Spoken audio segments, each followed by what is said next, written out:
Election जैसे हाफिज साहब ने कहा, बिल्कुल ठीक कहा। इलेक्शन जो है वो नून लीग को भी पता है और मौलाना फजल रहमान साहब को भी पता है कि इलेक्शन इस वक्त इलेक्शन उनके हक में नहीं है।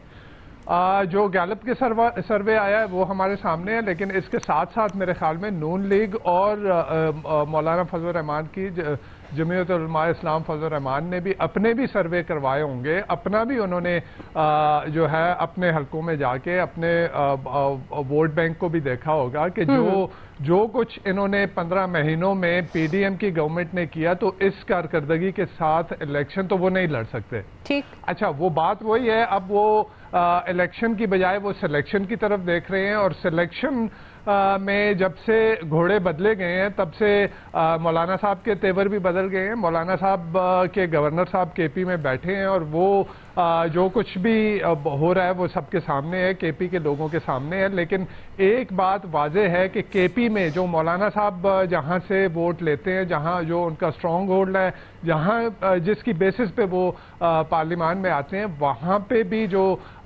इंडिपेंडेंट सर्वे भी करवाए गए हैं। इवन एएनपी के लोगों ने यह कहा है कि जब तक बल्ले का निशान जो है वो बैलेट के ऊपर होगा तो किसी और का चांस नहीं बनता। तो मौलाना साहब अब मेरे ख्याल में वो सिलेक्शन की तरफ ज्यादा है इलेक्शन की बजाय। और यही देख लें, जब से जैसे मैंने कहा कि जब से घोड़े बदले हैं तो मौलाना साहब के तेवर भी बदले हैं जी जी, और पीपल्स पार्टी के तेवर भी बदले हैं। आप ये देख लें कि मौलाना साहब ने ये कहा कि नून लीग के साथ इत्तेहाद हो सकता है, पीपल्स पार्टी के साथ नहीं हो सकता। मौलाना साहब ने जब कहा कि बलोचिस्तान में और केपी में जो है वो सर्दियों में इलेक्शन नहीं हो सकता, उस पे कुंडी साहब ने उनसे पूछा कि जी आप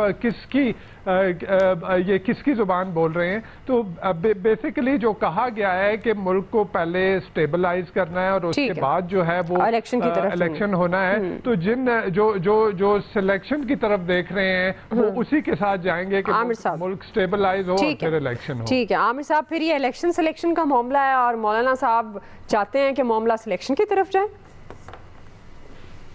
तो मौलाना साहब और नवीद साहब ने जो फैसला दे दिया है तो मैं तो उसके साथ नहीं हूँ, क्योंकि बल्ले का निशान तो मौजूद होगा और इलेक्शन भी होगा, और कब होगा वो जाहिर है 30 नवंबर को आपको एक अनाउंसमेंट मिलेगी।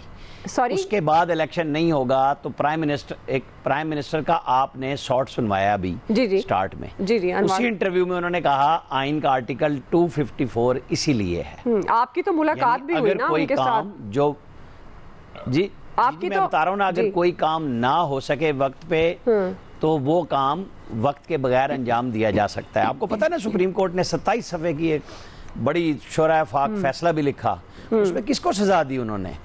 मतलब बड़े बड़े लोग उन सबको उठा रहे थे, वो क्या थी, क्या कहानी थी, मतलब किसी ने बोला ही नहीं उसके ऊपर, फैसले पे तबसरे नहीं करते भाई क्या फैसला दिया है। 27 सवाल आपने लिखे और इतनी बड़ी बहादुरी बन रही थी कि जनाब आइन दस्तक दे रहा है, और 14 मई वो फिर क्यों नहीं याद रही। ये मैं और आप ही क्यों लड़ेंगे आपस में।